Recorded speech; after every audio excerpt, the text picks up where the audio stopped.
Hai teman-teman, pernahkah kalian melihat seseorang yang memiliki lebih dari 5 jari di tangan atau kakinya? Atau mungkin kalian sendiri mengenal seseorang yang memiliki kondisi ini? Fenomena ini, meskipun terdengar unik dan jarang, ternyata cukup menarik untuk dipelajari. Dalam dunia medis, kondisi ini dikenal dengan istilah polidaktili, yang berarti seseorang memiliki jari tambahan pada tangan, kaki, atau bahkan keduanya. Apa yang membuat polidaktili begitu menarik? Tentu saja, ini adalah salah satu bentuk variasi dari tubuh manusia yang menunjukkan betapa kompleks dan luar biasanya proses pembentukan tubuh kita. Beberapa dari kita mungkin bertanya-tanya, bagaimana kondisi ini bisa terjadi? Apakah ini membahayakan kesehatan? Apakah orang dengan polidaktili bisa hidup normal?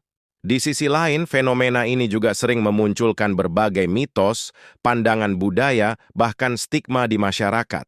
Ada yang menganggap polidaktili sebagai tanda keberuntungan, sementara di tempat lain justru dianggap aneh atau bahkan tabu. Padahal, kondisi ini adalah salah satu bukti nyata keunikan genetika manusia. Hari ini, kita akan membahas lebih dalam mengenai polidaktili, mulai dari definisinya, penyebabnya, jenis-jenisnya, hingga fakta menarik yang mungkin belum banyak diketahui. Jadi pastikan kalian menyimak dengan baik, karena topik ini tidak hanya memberikan wawasan baru, tetapi juga mengajarkan kita untuk lebih menghargai keberagaman. Apa itu polidaktili? Kata polidaktili berasal dari bahasa Yunani. Poli, yang berarti banyak, dan daktilos, yang berarti jari. Jadi secara harfiah, polidaktili berarti memiliki banyak jari. Normalnya manusia memiliki 5 jari di setiap tangan dan kaki, tetapi pada kasus polidaktili, jumlah ini bisa lebih, misalnya 6 atau bahkan 7 jari di satu tangan. Polidaktili dapat terjadi pada tangan, kaki, atau bahkan keduanya sekaligus. Jari tambahan yang dimiliki seseorang juga bisa bervariasi bentuknya. Ada yang memiliki jari tambahan lengkap, yaitu dengan struktur tulang, otot, bahkan kuku yang berfungsi penuh. Namun, ada juga yang hanya berupa tonjolan kecil di sisi jari lainnya tanpa fungsi sama sekali. Kondisi ini merupakan kelainan bawaan yang terjadi ketika bayi masih berkembang di dalam kandungan. Selama tahap awal kehamilan, janin mengalami proses pembentukan anggota tubuh, termasuk jari. Pada beberapa kasus, proses ini mengalami gangguan sehingga terbentuklah jari tambahan. Meskipun terdengar langka, polidaktili sebenarnya cukup sering terjadi. Berdasarkan statistik, kondisi ini ditemukan pada 1 dari 500 hingga 1000 kelahiran di seluruh dunia. Ini berarti ada kemungkinan kita bertemu seseorang dengan polidaktili dalam kehidupan sehari-hari. Kondisi ini juga lebih sering ditemukan pada kelompok etnis tertentu. Misalnya, prevalensi polidaktili lebih tinggi pada orang Afrika Amerika dibandingkan kelompok lainnya. Namun, polidaktili juga ditemukan di berbagai belahan dunia tanpa memandang ras atau etnis. Sekarang kita masuk ke pertanyaan yang paling sering muncul. Apa sebenarnya yang menyebabkan polidaktili? Polidaktili disebabkan oleh gangguan dalam proses pembentukan tubuh selama masa perkembangan janin. Proses ini dikendalikan oleh gen tertentu. Salah satunya adalah gen GLI3. Gen ini bertanggung jawab atas pembentukan jari dan bagian tubuh lainnya. Jika terjadi mutasi atau perubahan pada gen ini, maka pembentukan jari bisa berlebihan sehingga menghasilkan jari tambahan. Selain itu, polidaktili juga bisa bersifat turunan. Jika salah satu orang tua memiliki polidaktili, kemungkinan besar anaknya juga akan memiliki kondisi yang sama. Ini menunjukkan bahwa polidaktili dapat diwariskan dari generasi ke generasi. Namun, tidak semua kasus polidaktili disebabkan oleh faktor genetik. Ada juga kasus di mana polidaktili muncul tanpa ada riwayat keluarga sebelumnya. Kondisi ini disebut mutasi spontan, yang berarti mutasi genetik terjadi secara acak selama proses perkembangan janin. Polidaktili juga bisa menjadi bagian dari sindrom yang lebih kompleks. Beberapa sindrom yang sering dikaitkan dengan polidaktili antara lain. 1. Sindrom Ellis-Van Creveld. Sindrom ini menyebabkan polidaktili bersama dengan kelainan lain, seperti masalah pada tulang dan jantung. 2. Sindrom Holt-Oram.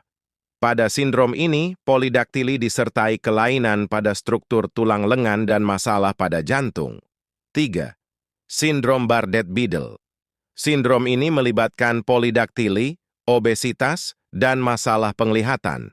Dengan pemahaman yang lebih baik tentang penyebabnya, kita bisa melihat bahwa polidaktili adalah kondisi medis yang kompleks, namun menarik.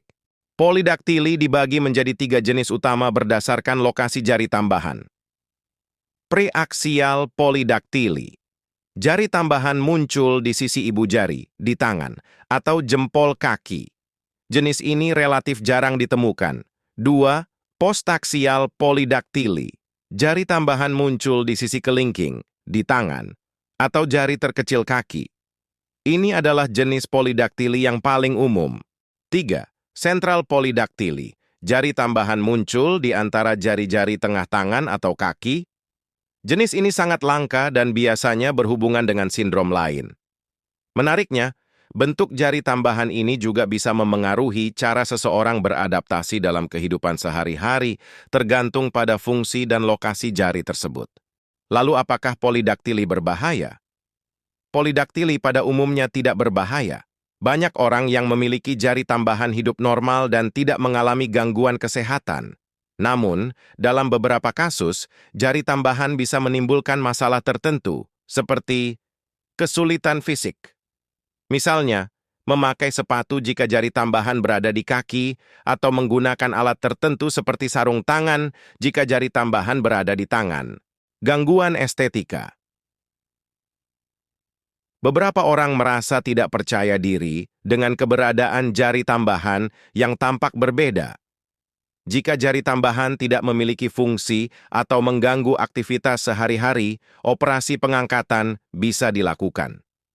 Operasi ini biasanya dilakukan pada bayi agar proses penyembuhan lebih cepat dan hasilnya lebih baik. Fakta menarik tentang polidaktili. 1. Dalam beberapa budaya, polidaktili dianggap sebagai tanda keberuntungan. Orang dengan jari tambahan dipercaya memiliki kekuatan atau kemampuan khusus. 2. Beberapa musisi dan seniman memanfaatkan jari tambahan mereka untuk meningkatkan keterampilan. Pianis dengan jari tambahan, misalnya, memiliki jangkauan nada yang lebih luas. 3. Hewan juga bisa mengalami polidaktili. Kucing polidaktili, seperti kucing Hemingway di Amerika Serikat, dikenal memiliki kemampuan mencengkeram yang luar biasa. Jadi teman-teman, polidaktili adalah salah satu contoh unik dari keanekaragaman tubuh manusia. Kondisi ini bukanlah sesuatu yang perlu ditakuti, tetapi sebaliknya harus kita apresiasi sebagai bentuk keunikan. Banyak orang dengan polidaktili hidup normal bahkan memanfaatkan keunikan ini sebagai kelebihan.